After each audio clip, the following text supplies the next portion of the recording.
When Christmas time comes out, they release like the Christmas tree shaped Reese's peanut butter cups. Oh, nice. But when you open them, they're just like all the sharp edges are rounded, so it just looks like a little like dog Turd. Yeah. So it's like, oh, it's Christmas. It's like, no, it ain't. Like, this is terrible. So welcome back, everybody, to the Up and Coming Artist Podcast. Hi, I'm Ben. I'm an animator. And I'm Christian, a videographer. Christian, how you doing? I'm doing pretty well. How about yourself? Oh, I'm doing real good. You know why? Why are you doing so good? Is it because we have Napoleon in today? What? We are here with a really good friend of mine who I have to say, just looking at his Instagram alone, has done everything you can possibly do in animation, at least as far as 2D goes, or hand-drawn animation. He's an animator, he's a character designer, he's done visual development, concept art, storyboarding, he does comics, and has even done stop-motion fabricating, which is where we met. Please welcome Napoleon Chavez. Hi, everybody. I was waiting for the cheers. Yeah, I was waiting for your soundboard to like give like a yeah. Well, add that in. Add it in post. Yeah. Just take what I did and then layer it 3 times over each other and then put it right before I come in. Perfect. Yeah. Please welcome Napoleon Chavez. Hi guys, I'm happy to be here. I wanted to start off with the class we met in, at least as far as I remember, was our stop motion puppet fabrication class. Oh, absolutely. In which you were making from Crumblies, I think. Yeah, you remembered his name. Yeah. Yeah. We met, that was what was it? 1 or 2 summers ago? Yeah, something like that. It was something like that. That was a fun time. It was taught by Carol Ashley. Yes. She worked on a bunch of other stuff like the California Raisin commercials and The Matrix. Did she work on The Matrix? She did. Oh, I did not know that. Yeah, and I didn't know like that. DreamWorks Madagascar and movies like that. Anyway, blah blah blah. She's done a lot. She's done a lot, but yeah, we took a stop motion class, and that was a lot of fun. It was interesting because it was the first time I'd ever met you, Ben, and we sat in a class for like 3 or 4 days out of the week for like 3 hours just straight, just like working on like putting like little puppets together. Mm-hmm. And I'm pretty sure like by the end of it, I had lost part of my mind. Like I know you always mentioned that like there was like the 2 girls on the other side of the classroom, but they'd always roll their eyes the second like we'd start like rolling poly. Yeah, it'd get to the point where we were singing the song Black Hole Sung and Roly Poly Oly in tandem, just interchangeably. Just because, like, that's where your mind goes after 3 hours, 3 or 4 days out of the week. I would argue that it was because of the fun, positive energy from all the fun people in the class. Yeah. You know, that's what I would say. Including the ones we forgot, yeah. Yeah. Well, our corner was fun. Oh, yeah. Yeah, absolutely. That was a great class. Oh, my gosh. Now, if I remember correctly, you already had a 2-part plastic mix.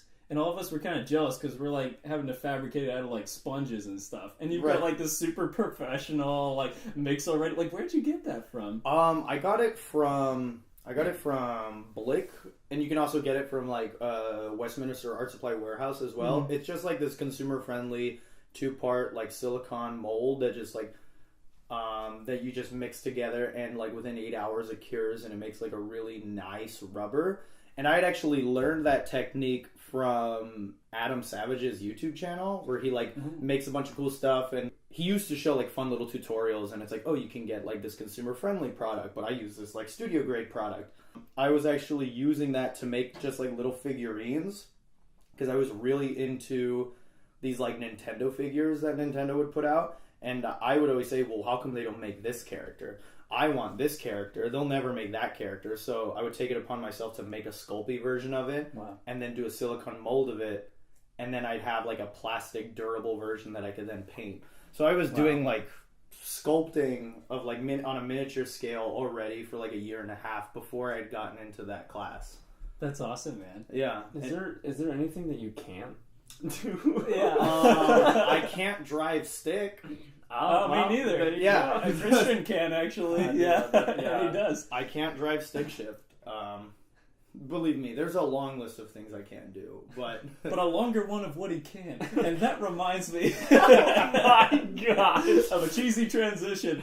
Before I met you in that class, both Christian and I had already seen your work. elaborate. It was the Mama film. I mean, I heard the stories. I heard the story secondhand from Ben. I was at that film festival when that played, and apparently, and you can correct me if I'm wrong on this, that was the incorrect film that you had submitted. It wasn't incorrect, but what happened was I had made a film over the summer that was deemed too inappropriate for the film festival, and it was a different time, whatever. But the guy organizing it came up to me and said, "Hey, somebody got offended by the film you made. Do you have something else maybe we could put on its place?" And it was just like a weird coincidence because like a couple days before, me and Ben Church, a lot of the times what we'll do is when we're coming up with characters, it's like it's never intentional, but we'll just be like sitting at our computers, and a lot of how we do things is like we'll just be stupid and make dumb voices and riff off of each other, and that was the dumb voice of like it was just me making fun of like Kermit the Frog. And then Garrett, Ben, and Ben Church. I'll have to specify that. I got a story about that. Ben Church. Yeah.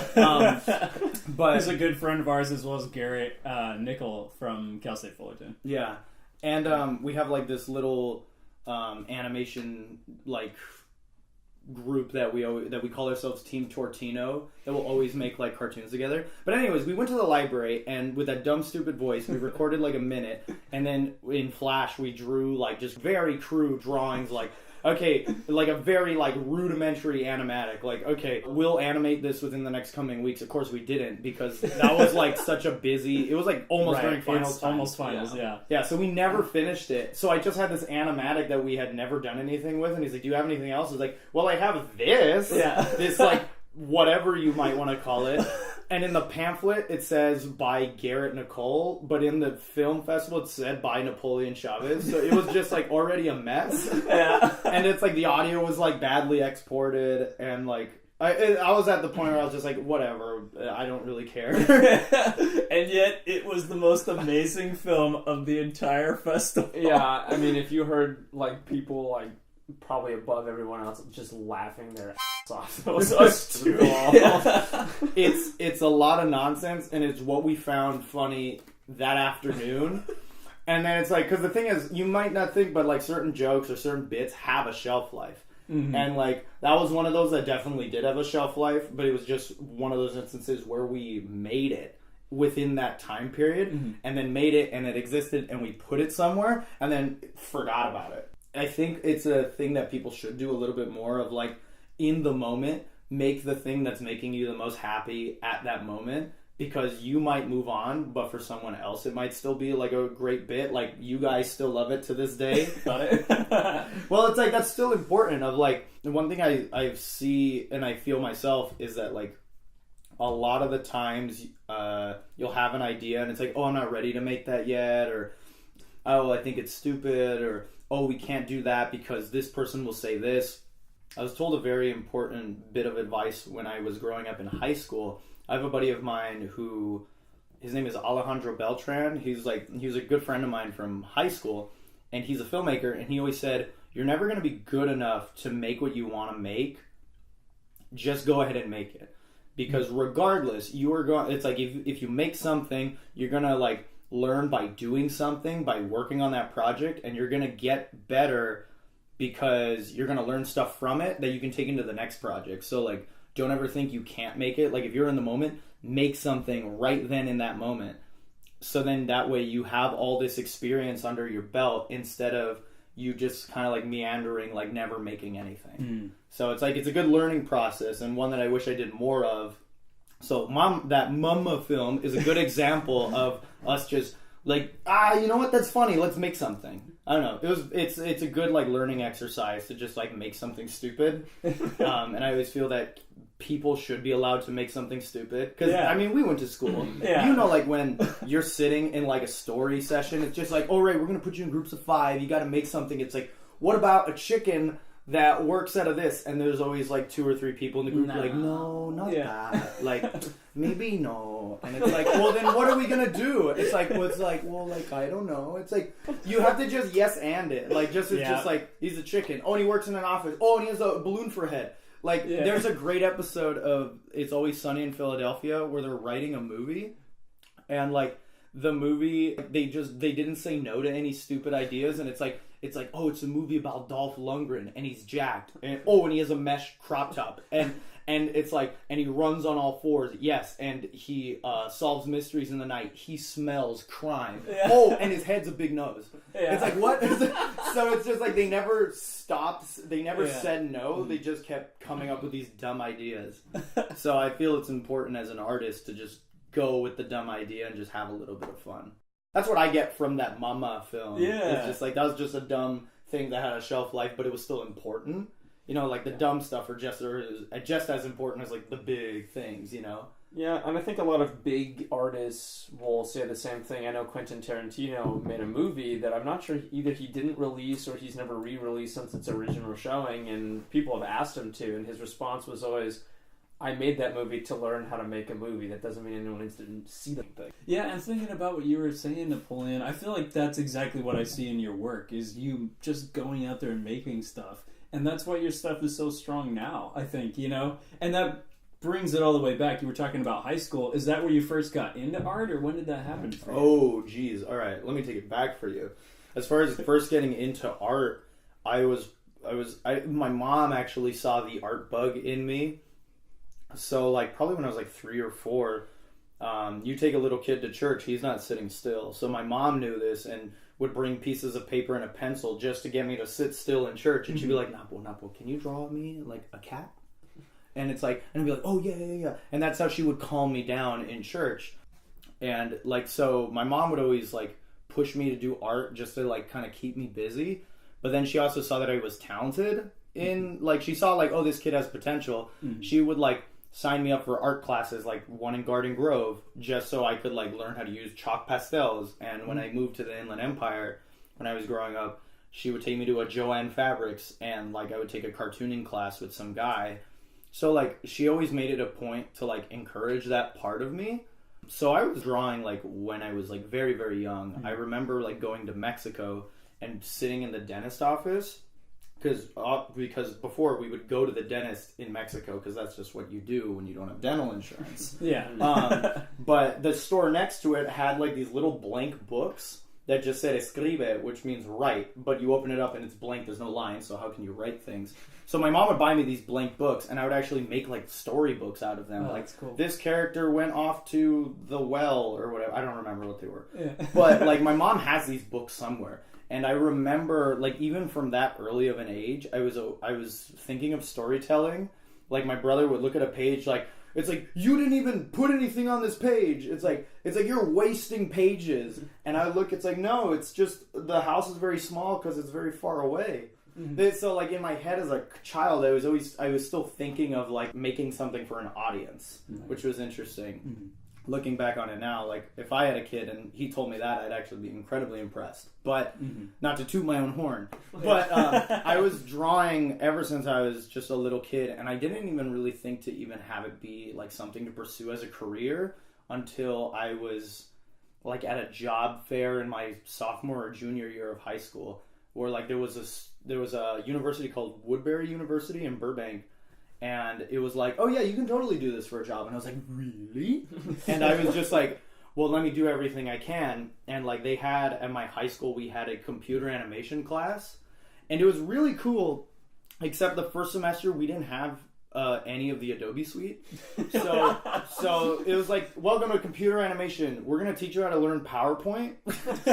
So I made a bunch of useless presentations. It was just like, all right, your assignment is you got to make a presentation about the Middle East. And it's like, what? Yeah, it's just like here for cartoons. Yeah, exactly. It's like make a presentation of anything. So I was taking like images and like applying like transition effects to single PNGs and having them like just glide across the screen, have them flip everywhere.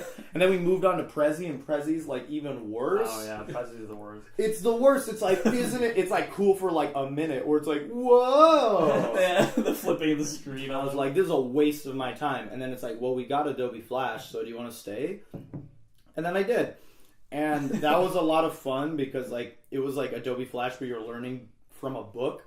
And I wasn't learning the principles of animation. I was learning the program.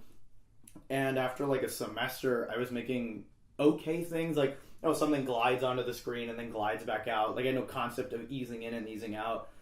But it put like the seed there in my mind to like go online and look at tutorials and continue learning. And by my senior year of high school, I had gone to Fry's and got like a Wacom tablet. And then started drawing in Flash and made like cartoons for my high school TV student news. Oh yeah. And it was a lot of fun. I think I made like 4 or 5 cartoons. I feel like it helped me going into college because for the first 2 or 3 years, I wasn't taking any animation classes, but I still knew that I could animate. So that didn't stop me from animating. Like I was getting better and learning the principles almost by accident. Like, because most of the time it's like, here are the 12 principles. It was more of me like making things move and realizing just by observation of like, oh, that it looks better if I do this. Or, oh, people don't move that way. Let me try it this way. So it was a lot of me learning on my own. And then going into school, it's like, oh, so that's what it's called. Like, school was a nice refinement for the skills I had. So I went into college already knowing quite a bit from animating in high school. So. And then was it, because it was pretty early on where you met, I'm going to keep them coming through because of Team Totino. Yeah. Ben Church, and who else was there? Was Garrett there too? You met him pretty early on, right? I met them my first art class, my first beginning art class was with Christina Lee, and it was a beginning drawing class. And that's actually the first time I had ever saw Luigi. Yeah, and our good friend Luigi, who will get on the podcast soon enough. Yeah, you guys got to get him on the podcast. He's like a fantastic digital painter. He's fantastic. I didn't meet him in that class, but I was aware of him. And then later that week, I had 2D design with what I thought at the time was Joe Beal. We had a man come into our room and just start talking. He had a hat and a mustache, and we were like, oh, he's our teacher, right? For probably a good 2.5 months, we didn't know his name until somebody had to look him up online and realize his name was Ron Larson. On our schedule, it said faculty staff. Oh, so it was like, oh, well, we don't know what this guy's name is, and he would never say his name. Yeah, and he had this incredible resume that he worked at Disney and DreamWorks and Cartoon Network. Like he designed the W of Star Wars. Like before the W was an upside down M, it was like Star Mars, and then it was like this square W. And he redesigned the W of Star Wars. Wow. Yeah, he had this incredible resume. We didn't know his name. Yeah. He just walked into class and started talking. Anyways, it was in that 2D design class that Luigi was there, and I was like, he's a familiar looking person. I'll go sit over there in that corner of the class because I didn't know anybody. And then it's in that corner is where Ben Church also sat. Mm-hmm. And I remember Ben Church and Luigi would occasionally say really strange things that it's I know some of those words. These guys speak my language. I like these guys. And because I remember Luigi would talk about silly things about video games, and Ben would mention something about Transformers, and I'd be like, oh, you got that one? It's yeah, I got this one. I was like, whoa, blah blah blah blah blah. And then it's a college class, so then it's you go to the next semester and you don't see these people again. And it wasn't until the following semester that I had art history class. And I was sitting with Luigi and Ben Church in the lecture room, and I was like, I get behind these guys. And Luigi was like, oh, this is also another friend of mine. That's when I met Garrett. So it was the 4 of us in that class, and I remember Ben would always make these drawings. Our teacher had a really good sense of humor in that there was a statue in Iraq or Saudi Arabia where it was this green bronze statue of Saddam Hussein on a horse, and the horse was up on its hind legs, and it had missiles on attached to the horse's hind legs, and it was the most ridiculous looking statue you've ever seen, and it was to show how much power Saddam Hussein had. This is how masculine and powerful this man is. Right. And Ben drew a picture in his notes of it's okay, well, what if the missiles went off? And it was this picture of this horse that the missiles had gone off, and blown the bottom half of the horse off, and it was just like the top half of the horse like crawling like with its 2 front feet like across like a barren field, and Saddam Hussein was shirtless with a pharaoh headdress on, like whipping him. Like, and it was the most ridiculous drawing I'd ever seen, and like Luigi and I were just cracking up. We were dying. We were just losing our minds because it was the most ridiculous image we'd ever seen. And like, who would think to make this?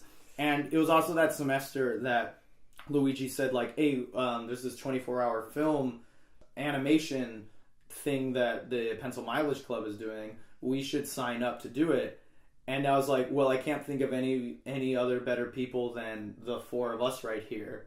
And then there was also another guy, Nate Moody. He went on to do graphic design. Yeah. He went off on a different track, but he was there doing backgrounds with us.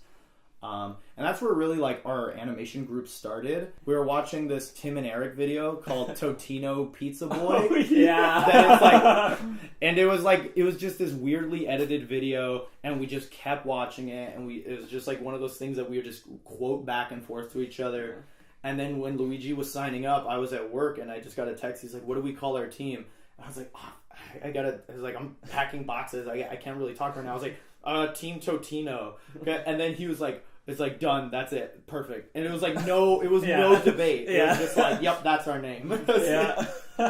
And then from there, it was we always every year did the 24-hour animation jam, just because we liked working with each other, and we got better at working at each other. Like that, like you mentioned, Quentin Tarantino in his first film. We don't show the first film we made because we find it to be not good. To put it nicely. It's a very nice way. I think everybody's first 24-hour goes like that. I remember like us having a lot of fun doing it is the thing I always remember from that first time. And I remember going to the bathroom and then walking back, and there was like 2 girls from a different group that were also in the same lab that we were in while we were making the cartoon. And like I walked back from the bathroom, and I think she's the current president now, Kat? Yeah. Yeah. It was her. It was Kat like Turner. Yeah, Kat Turner. It was her like 3 or 4 years ago, and I remember her saying, "We've been listening to you for 19 hours," because it's just like we're just saying like nothing, like like we're just saying nonsense, like it's like, "Oh, I'm gonna own the Shrek trilogy on Laserdisc," like dumb nonsense, and I proceed to say like, "Oh my gosh, I'm so sorry," and she says, No, you've kept us awake. Have you guys ever thought about doing a podcast? Because you have been making us laugh this entire night. Still to this day, we haven't ever sat down to do a podcast. Just which is why I really appreciate what you guys are doing, because you guys are sitting down to do a podcast. I'm actually, Kaya Herman still wants to do a podcast with me. Yes. Like she has a podcast she wants to do in her mind, and I keep lagging it. I need to just like make time like you guys are making time. I mean, this could be cut out of the episode too. But yeah. Well, shout out to Kaya, because I was thinking about doing this podcast, and I was talking to her, and she was talking about hers, and I was like, I'm gonna beat her. It's like you heard it here first, Kaya, that he beat you. Oh, and I got Napoleon on my podcast.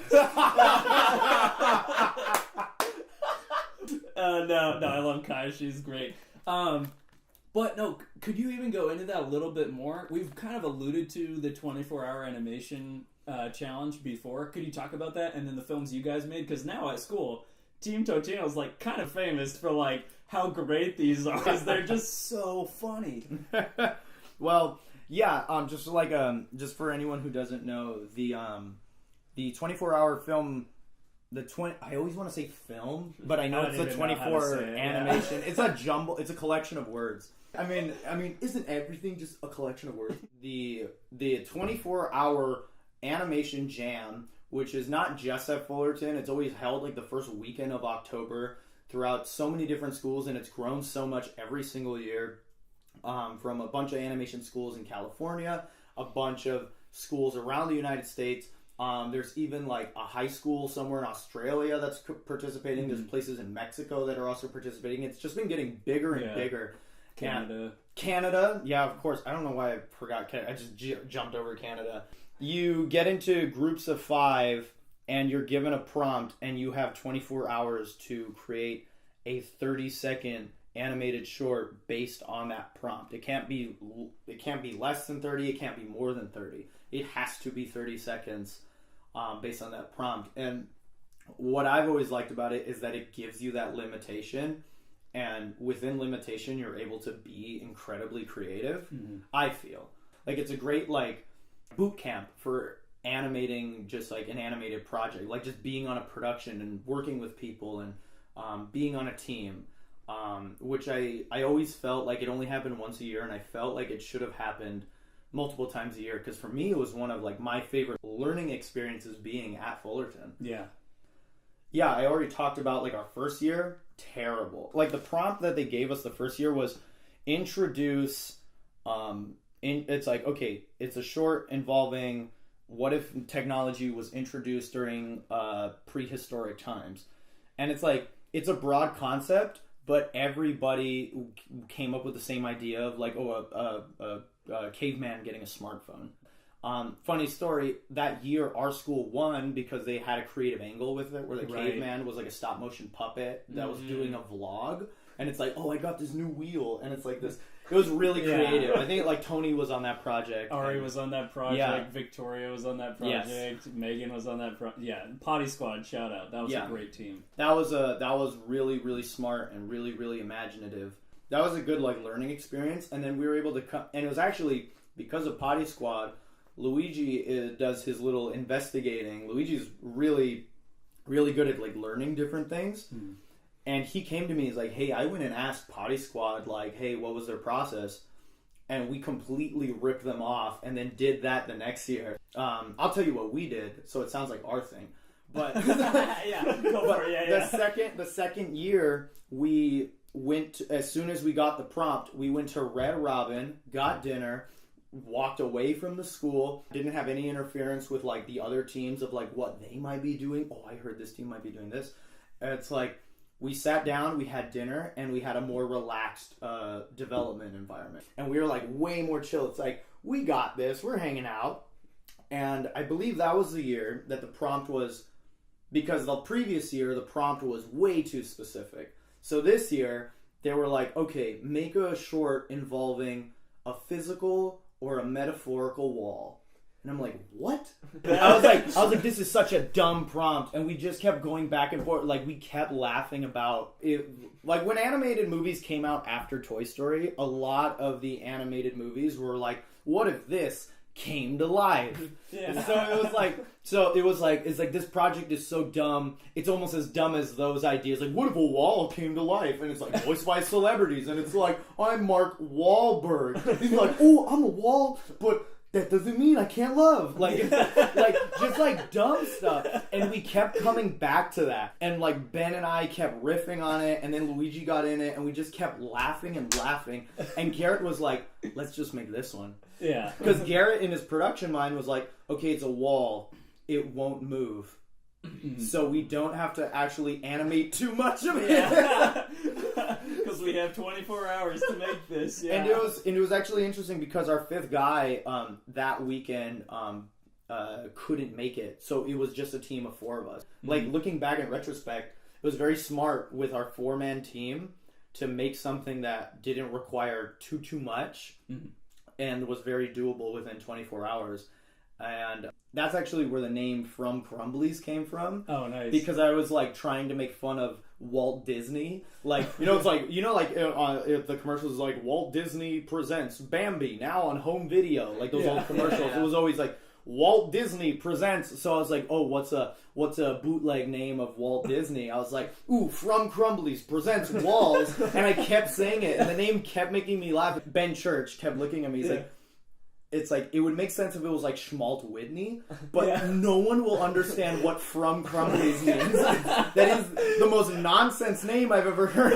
I can just hear Ben Church's voice saying that. It's like, the thing is, it's great. Like, that's another thing that's great about having a team is like, I'll come up with incredibly stupid ideas, and Garrett will like kind of reel back in the fishing reel of like, okay, but let's try this, or it's like, hey, okay, but that also doesn't make sense. And Ben will be like, all right, Napoleon, no, come back over here. Yeah. Like, it's like I'm a kid, like in a playpen. It's like, no, stay over here. It's like, Yeah. it's like, Draw me a cat. We're in church. but yeah, we went to the Red Robin. We came up with these really fun ideas, and then went back to the school, and we just started drawing, and we started coming up with the animatic. And I remember it was that second time Luigi said going into it, I want to do voices. And it helped because that helped us slug it better. Mm-hmm. For people who don't know, slugging is just like, it's like organizing the duration of shots. But so what we did is like, we drew some pictures and we were like, okay, we went into a closet and we took our iPhone out and started recording dialogue for it. And we were just like, all right, all of us are going to do a voice. Like, Ben, you do a voice. I'll do a voice. Garrett and Luigi do a voice. And we're just doing a bunch of silly voices. And that other step gave us, like, different creative jokes. I was playing a Mark Wahlberg version of a wall.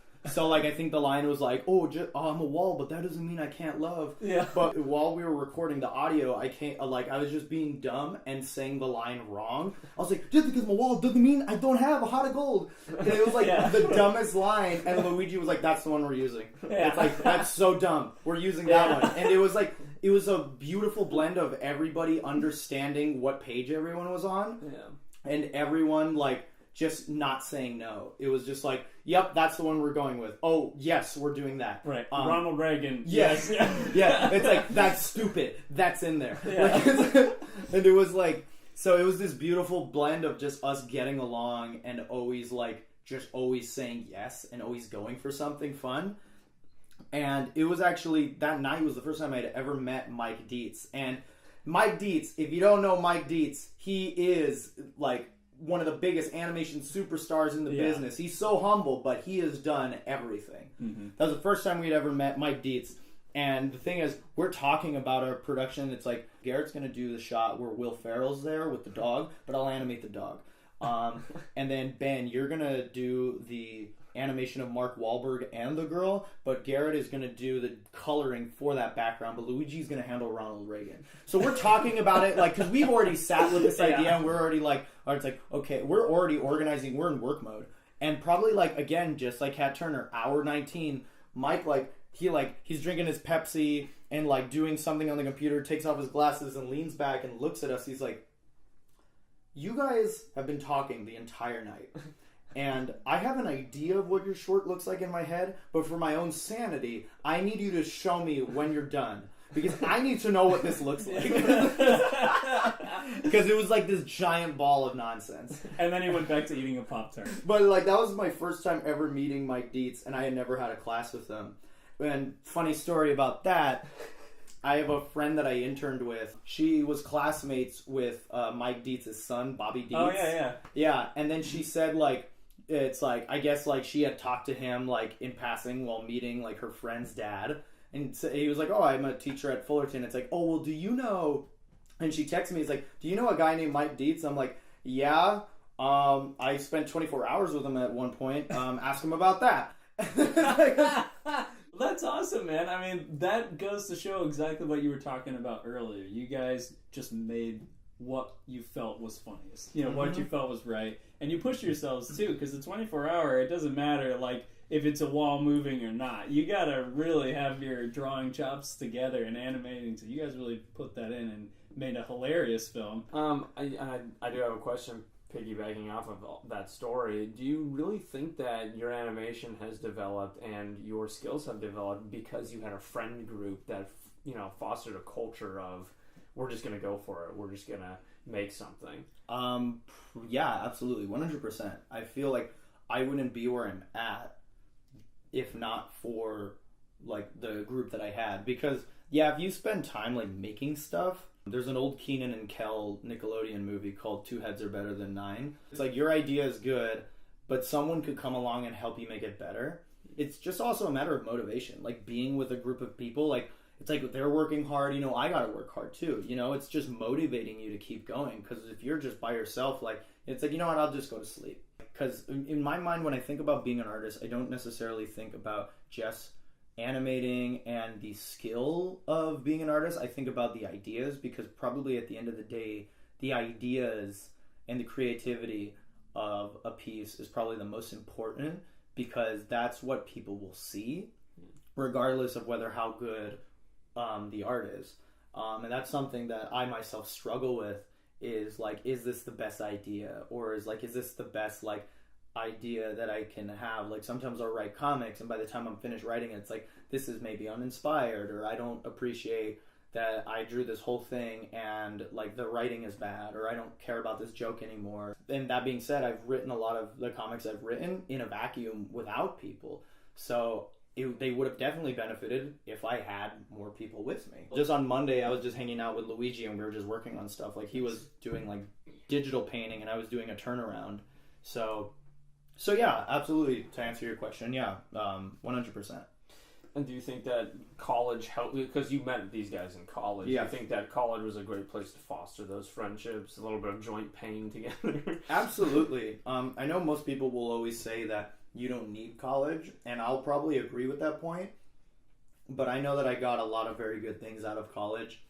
And I'll always say it's the people I've met, whether it was in the stop motion class that we took then, or whether it was all the 24-hour things I did with the other Totino Boys.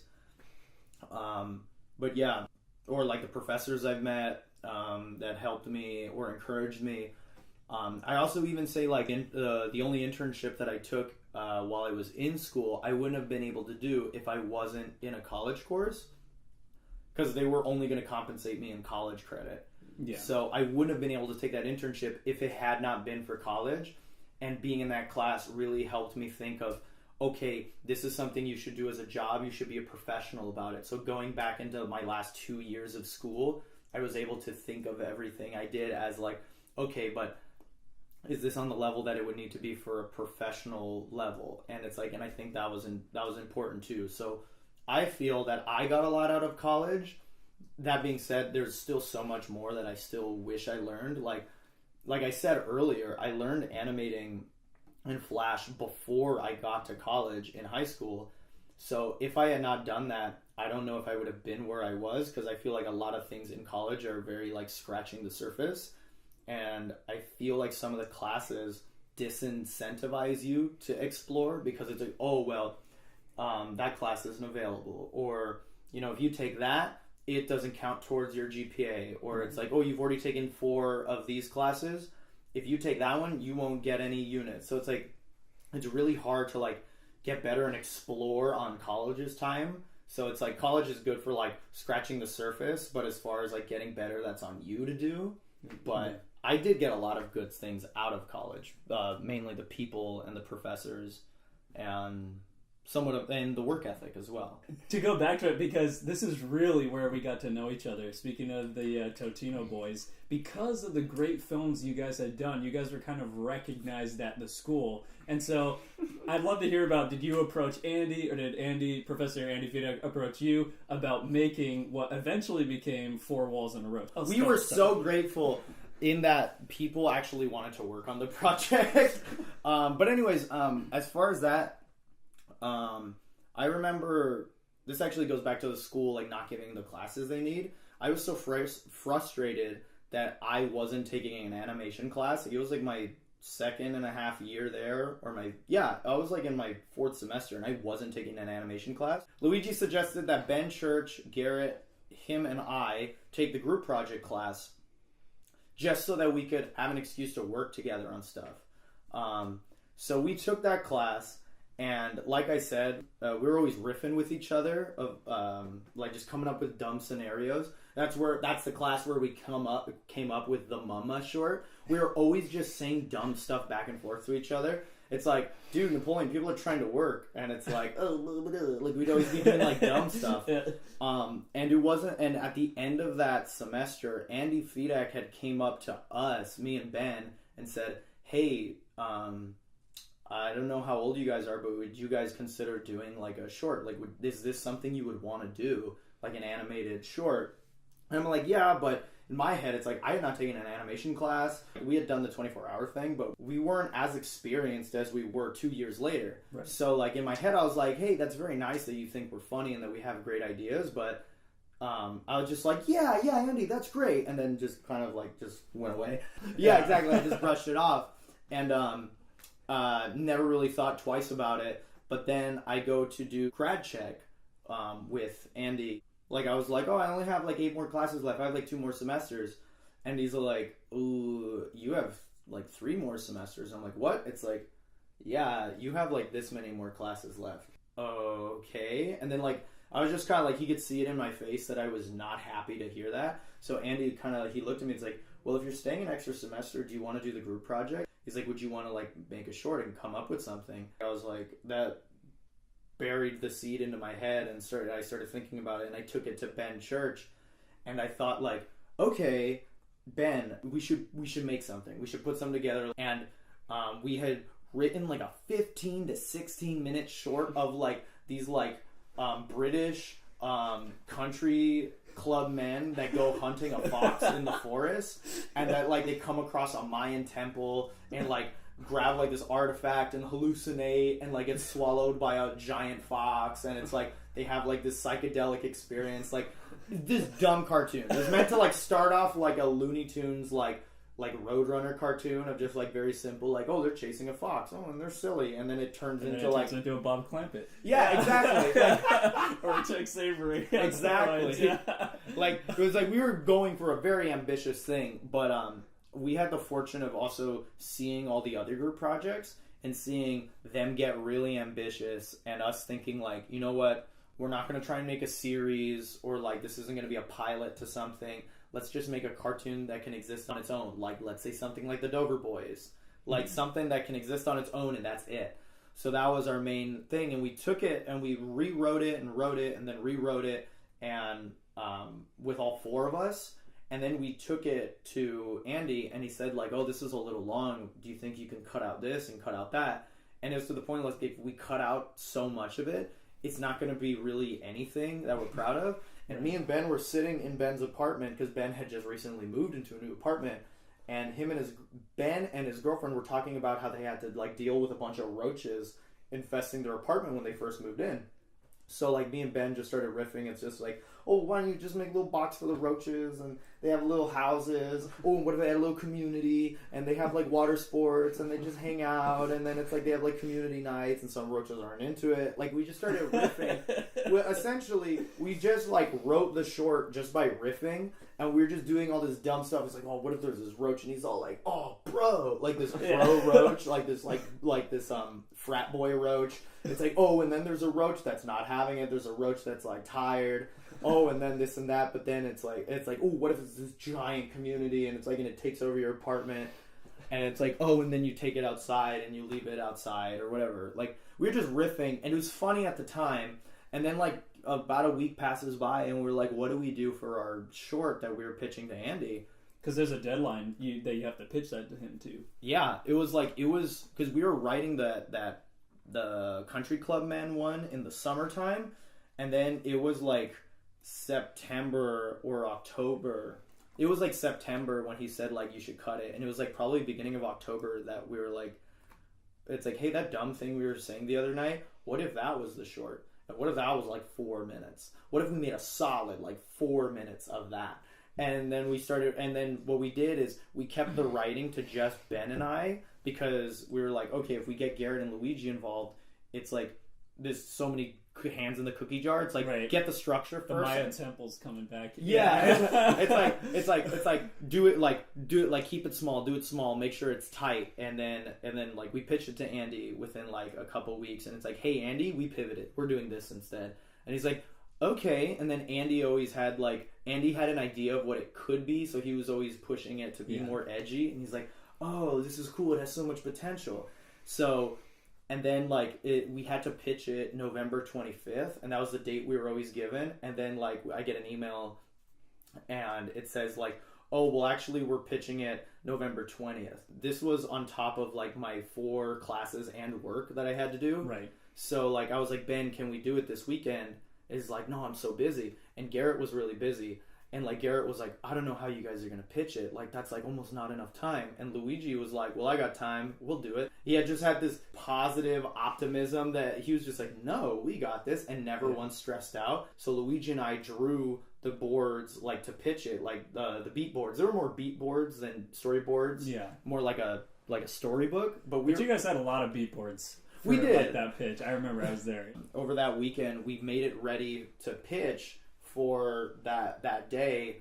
I remember it was just it goes back to my PowerPoint skills. We put all the beat boards in PowerPoint, and then I just went through them because we didn't have time to like really like slug anything or put in Premiere. So I would just like mouth what was going on. It was like, oh, and then she walks over here, and it's like, whoop, there's a roach, and next slide, and then we do this, and it was just like me presenting it as though we were at a company retreat, and the pitch went very, very, very well because I remember like the parts of the piece where you would get sad, people were going on, parts where there was a joke, people would laugh. So it's like the emotional beats were hitting that early on. So I was like, okay, this is a really good sign.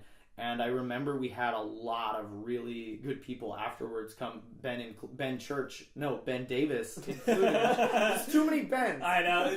Yeah, we'll talk about that too. But I'll need to tell you about my Ben story. Yeah. But like we had so many people, Ben included, that came up and they were like, hey, we like what you're doing. We want in.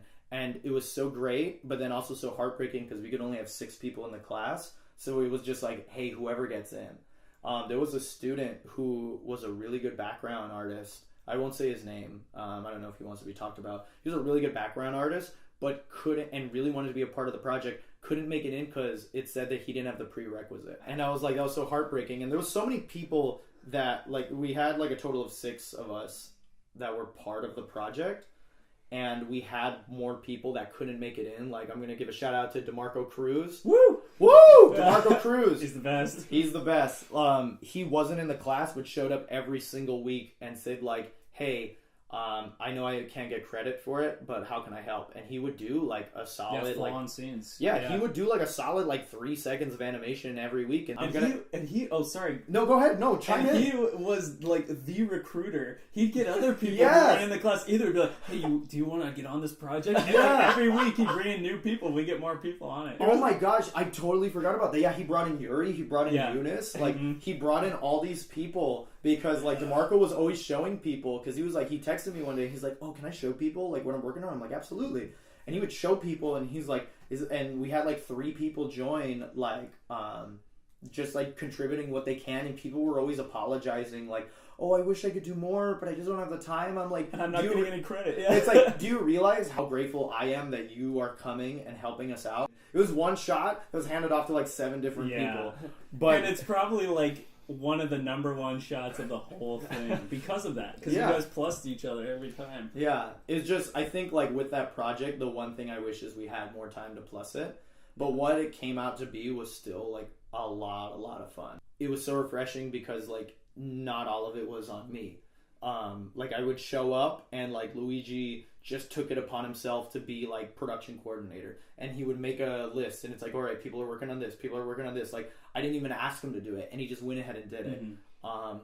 And that was always my favorite thing, that like the people on the team actually cared how the product turned out to where they were taking it upon themselves to go above and beyond and to do the jobs that needed to be done. Yeah, and that short was, once again, I mean, Team Totino killing it at the festival. Getting to that point, being with all your friends, seeing all the animation that they've done and worked hard at, being able to show some of your stuff and hopefully people laugh if it's comedy and all of that. Yeah. I loved it. And so the fact that I was able to be on your guys' team when it was the biggest one, where still people, like I told you, I was that stupid buddy, and people there had seen it, and they were like, oh, I love that short. And so it was such a cool opportunity, so thank you for letting me be on it. It was fun. Well, thank you for being like so awesome at what you do. And I made it a point to always listen to the team and what it is like their ideas were. And Ben always had so many great ideas. Like there was a lot of that film that you just like came up with. You're like, ooh, what if this happened and this happened? I'm like, yes, do it. And that goes back to the whole thing of us not saying no, of just like, go ahead and do it. That sounds amazing. Like there's like this anime screaming scene that Ben did where it's like he jumps on the Roach, and it's like these beautiful detailed like shaded rendered drawings of these cartoon characters, and that was just all Ben. He's like, hey guys, I have an idea. I want to do this, and I'm like, all right, we'll make it work. Just do it. Yeah. So Ben you always brought so many great ideas to the project. So Oh, well, thanks for letting me. Yeah, that's what I really respect about you and Ben Church and Luigi and Garrett and all you guys, because you made yourselves not only available to everyone on the team, but also available for new ideas. And you were willing to take them, and you wanted to take them. Like we had mentioned Kaya already. She's the one who added maybe my favorite joke, and praise God I got to animate that scene. You want to explain to the audience a little bit about that joke? Oh my gosh. Well... Maybe not. Yeah. I know it there. As far as my Ben story, one thing we didn't mention in the Roach cartoon, because Ben Church was like my writing partner on it and one of the Totino Boys, and Ben Davis is now and forever will be always a Totino boy as far as I'm concerned. I'm like adopted. Yes, well, you've proven yourself as a very genuine Totino boy. The thing is, when on our first day, it's like, okay, you're Ben Church. Oh man, Ben. And I was gonna start calling him Summer Ben, because like, oh, this is the Ben that I met in the summer class. Yeah, from summer class. So I was gonna start calling him Summer Ben. And then I was like, hey, Ben, are you okay with that? Because there's 2 Bens. I need to call you something different. And he's just like, yeah, that's cool. And then, like, 2 other people show up, and it's like, oh, okay, Miranda and Charlotte. Like, all right, this is Ben, this is Luigi. And then I point to you, and before I can even say your, like your new name that I gave you, you chime in, you're like, hi, I'm Benny D. And then he's like, and then, like... And then I lost it, and I was like, okay, he's Benny D. In my phone, he's Benny D. I was dog sitting for one of my old bosses, and their dog is named Benson, so I would always say, come on, Benny. I'd call him Benny. And I was on the phone with my friend Kaya, and I forget what I was saying, because whenever I say Ben, she thinks I'm talking about you. Yes. Like, because she met you first before Ben Church. So... she thinks I'm always talking about you when I say Ben. It's like, no, I'm talking about Ben Church, and I always have to clarify. It's like, no, I'm talking about Ben Church. It's not like a Ben 007 thing. Ben Church. You know? Yeah. Ben would make a very phenomenal 007. He would. But yeah, I was on the phone with her, and I was like, oh yeah, I was talking to Ben, and he said this hilarious thing. No, Ben Church, not, no, Ben Church, not Ben Davis. Benny, get over here. Benny. It's like, oh yeah, I'm over here taking care of Benny. And anyways, Ben was saying, and she's like, you need to stop. There's too many Bens in your life. It's like, you have a problem. Yeah, it's like, you need to stop. Oh my god, that's funny. I think that's a good transition into the other animation you've done on your own. So like, we were talking about when you get an idea and just going for it. Is that what you see in your animation? And then I want to get into comics and your viz dev work as well. Is it just, I have an idea, I know it's great, I'm going to make it? Or do you like, you know, are you thinking about it for a long time, kind of like how you were thinking about the 4 Walls in a Roach film before it was even that project? I think it really depends. It's just like what's making me laugh right then and there at that moment.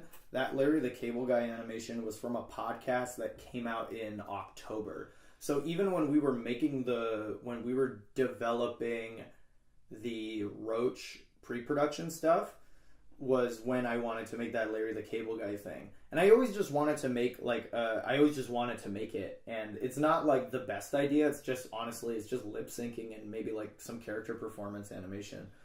But it was one of those things that I was like, oh, whenever I have time, I'll make it. And it was like I graduated from college and for a whole month didn't do anything. And then come July, I was like, I'm going to make this Larry the Cable Guy thing. And I started making it and started laying it out. And then the whole month of July, I became busy and had to make, like, go to work, essentially, which was really great. But then that got put on the back burner. And this goes back to the thing I was talking about, like, of things having a shelf life. That was one of those things I kept putting back on the shelf. And every time I brought it back down, it still made me laugh. So I was like, okay, well, maybe this is still worth making. But then there was like a deadline for this Nickelodeon artist program submission that I was like, okay, we'll put that back on the shelf, work on like art for this thing. And that actually goes into that viz dev stuff that maybe we'll talk about in a little bit. And I just kept putting that thing up on the shelf, and it wasn't until maybe like a month ago that I just sat down and finished it. And It's fun, and it was a really fun thing to work on. But it was something I made in a vacuum, so I always felt like it's not as funny as it could have been. Like the parts of it that make me laugh, like it was like I had showed it to Ben Church, and I had showed it to my friend Alejandro Beltran, and I showed it to them, and they gave me like small little notes on it, and that made it what it was. And it would have been kind of different if I didn't show it to them. Right. But I didn't involve people in it the whole time, and that's probably one of my bigger regrets. Just going back to this theme of working with people is always like super, super useful. But that was just one of those ideas that every time you pull it off the shelf, it was still making me laugh. So I was like, okay, this is something I want to continue doing. Because there's projects that I have in my mind of like, oh yeah, I want to do it, and then you let them sit there for a bit, and it's like they begin to sour, and it's like, it's maybe not worth my time. Right. Because as an artist, especially as like an artist that still is trying to get a job in the industry, you're always thinking like, okay, what kind of art is going to get me noticed? What kind of art should I make that is going to like get me the job that I want? So it's like, it's always like, man, there's stuff I want to do, but is that worth my time? But it's also something that like also isn't useful sometimes because it keeps me from making art that probably is avant-garde or subversive, or like the Walls or Roach stuff like that. It's like, oh well, that's just not worth my time to make right now because it won't help me get a job, but you never know.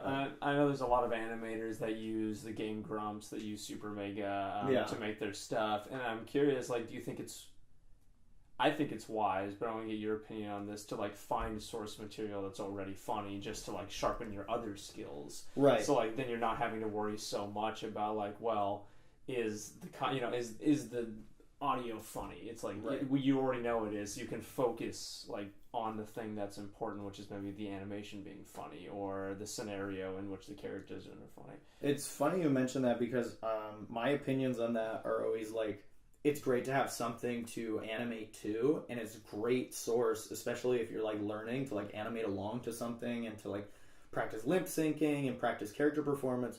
But one thing I always see, specifically with like Game Grumps animated, a lot of the times they'll animate the two hosts on the couch playing the video game, just talking, and it's like, okay, yeah, that's what I had imagined they're doing. You know, you got to give me something a little bit more creative. That was a thing. Like, I could have just drawn Aaron doing the impression on a couch, but instead I put it in a different setting. Some people use it to be creative, but then some people will also use it as a way to sharpen their skills. Like, you see really great animators just animating on top of this stuff. So I wouldn't say there's one really good way of handling that situation, but it's also good just so people can see your art.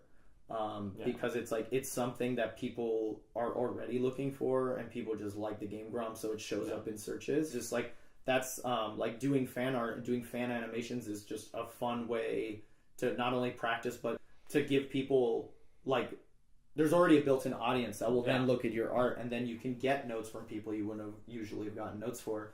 I used to do a lot of fan art of this company called Funhouse. There's this other YouTube channel, and I did a cartoon using audio bits from some of their videos and some of their podcasts that I had like broken apart and strung together into a different narrative, which was way more creative than just animating some bit they were talking about. That was actually the cartoon that was deemed too inappropriate for that film festival we talked about.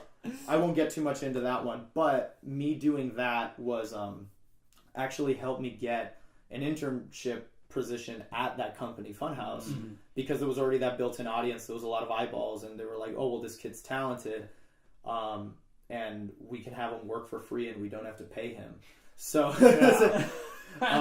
well, it's like, for that company, it was like, I made that cartoon, but also beforehand I had made Sculpey, like little toy versions of like the producers there at that company. And that was actually the first time I had ever touched like the Sculpey brand, the Super Sculpey, like baking it. And that was when I first tried the molds that I was talking about earlier. It all comes back around. I didn't know how to make molds. So like I tear the mold apart, and it's like this complicated pose that I can't get the character out. So like the figure broke. So I had to like glue it all back together.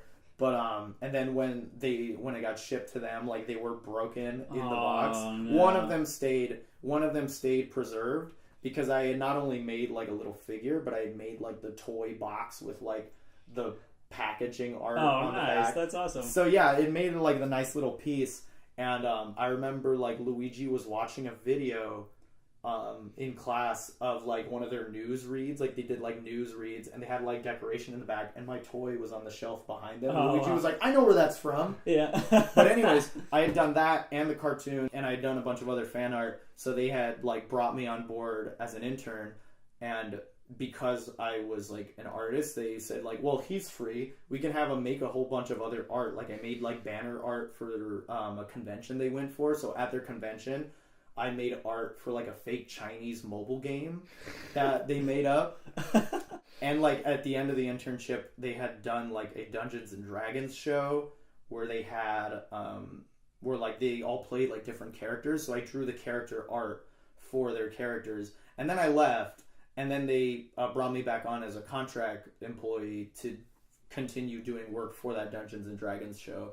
So to answer your question, how I feel about people using stuff like Game Grumps things, sometimes it can be beneficial because it's like you have this built-in audience that, you know, it can lead somewhere, and you have more eyeballs, and people can then see your work as a result of it. So like me being a fan of Funhouse and making stuff got me a position there for a short period of time.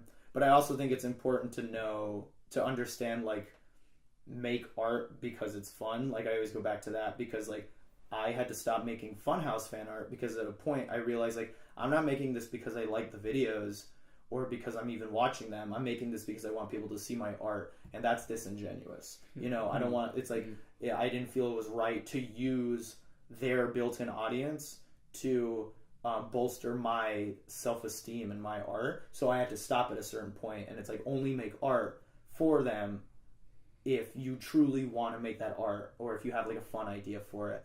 It's good. It's good to practice. It's good so that more people can see your art, but also don't use it as like a crutch. As a crutch, exactly. Like be your own artist after a certain point. Like don't just rely on like using other people's stuff to boost your stuff as well.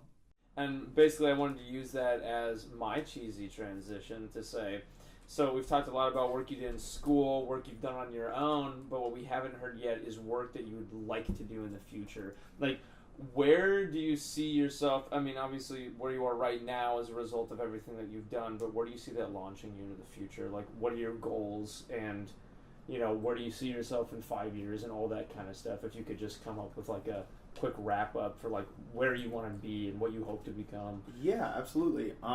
I had a lot of fun doing that Roach cartoon. I've had a lot of fun, like, working with people and, like, spearheading projects. What the dream job would be is I would love to be the showrunner for like my own animated show, and I know that's everyone's like pie in the sky dream, but honestly, like that's like the dream to do that. But in 5 years, I just hope that I'm still making like creative stuff, because it's like I just have fun doing something different every day, and working on productions, I'm used to doing something different, and that's actually something I'm struggling with right now. It's like, oh, well, what do you want to do? Because like I have people say like, oh, you're very good at animation, you should work as an animator. And then I have people saying like, oh, well, you're very good at like telling stories, you should be a storyboard artist. And I feel like I have to choose one and like go for it, but it's like I'm so used to just doing every part of the production. So it's hard to say where I'll be in 5 years. I just hope that I'm doing something creative. I don't know. We actually haven't even mentioned it. The company that I'm working at right now is like an esports company, and my friend who's a producer there is Alejandro Beltran, the guy that I talked about from high school, who said, you know, don't ever stop doing anything. You just keep making stuff. We were driving home, on Sunday. We were driving back to the studio to drop off some stuff, and he said, hey Napo, do you know this song from the Front Bottoms? I was like, no. And he's like, well, can you learn it? And I was like, I guess I can try. And so we filmed like a music video within the span of an hour, of just me behind, like in the backseat of a car, lip syncing this song that he had asked me to learn 30 minutes prior. And then we went home, and he grabbed the footage and he edited it and he made like this like super quick like very fun like cinematic like fun just silly music video. And it was like, that was just a fun creative thing that we just made in our spare time. I hope regardless of whatever I'm doing, I'm still doing stuff like that, whether it's like I wasn't animating, but I was still like doing a performance, I was still acting, which is a big part of animating and telling stories. So it's like these skills can be applied to so many different things, like whether it's like sculpting clay and making stop motion puppets like you and I did, Ben, when we were in class, or like making an entire production, or being an actor in somebody else's thing. Like, I am very good at being plugged into various different parts of a production, so I just hoped I'm plugged into one. I hope that in 5 years I'm plugged into some production somewhere and that I'm having a good time doing it. I know that's awesome. Not like the dream answer of like, oh, I would love to be like spearheading a show on this network, or I would love to be making my own creative thing. But the reality of it, sometimes that I always think it's like, that's what everyone wants to do. It's like, I don't know if we can all be doing that. I would love it if we were all doing that. There are people that I know that are super creative, but yeah, that's the dream at some point, to just have all my friends and all these talented people I know just making something together, whether it's a project that I want to do, whether it's a project Ben Davis over here wants to do, or, you know, if I'm working on something, let's say with Jake or Caden or just anybody, you know, like, I just want to be plugged into the production. I want to be plugged somewhere into production where I can be of use and stretch my creative muscles. Yeah, and I honestly think, like, not only is that a great sentiment, but that's probably realistically a better way of looking at doing art, and a better way of looking at your projection for where you want to go, because so many people, the dream becomes so feverish that they miss out on the fun, or they miss out on the times where you're really connecting with other people. Right. So I think that's great. Yeah. Yeah, I think, like we talked about at the beginning, it's pushed you into so many areas because you've just loved it so much. Not only have you done amazing 24-hour animation challenge projects, stop-motion projects, visual development, comic books and strips, like even when you were a kid in Mexico, all the way up through now, even stretching yourself into doing live-action acting, you know, in a music video. I think that's the fun that I see in you as a person, I see in your work as well. It's just super exciting for me to see your work. And so as my cheesy transition, where can people go to check out this amazing work as you push yourself forward in the future? Well, I have a website, NapoleonChavez.com. It's my name, NapoleonChavez.com. Is where I have like a lot of different tabs where you can see like a lot of the finished short films that me and the Totino Boys have made.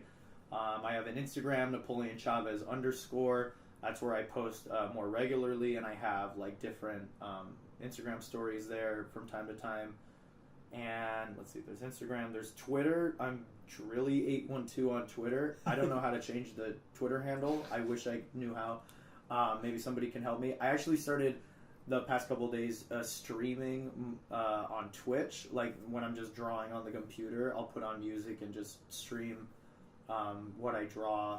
I want to do a little bit more with that, like maybe do like interactive streams where it's like, oh, today I'm going to be drawing Harry Potter characters, so be in the chat and tell me your favorite Harry Potter characters and I'll draw them or whatever. Like I want to do some like fun stuff with Twitch, so hopefully more and more in the future on a channel called Napo Valley.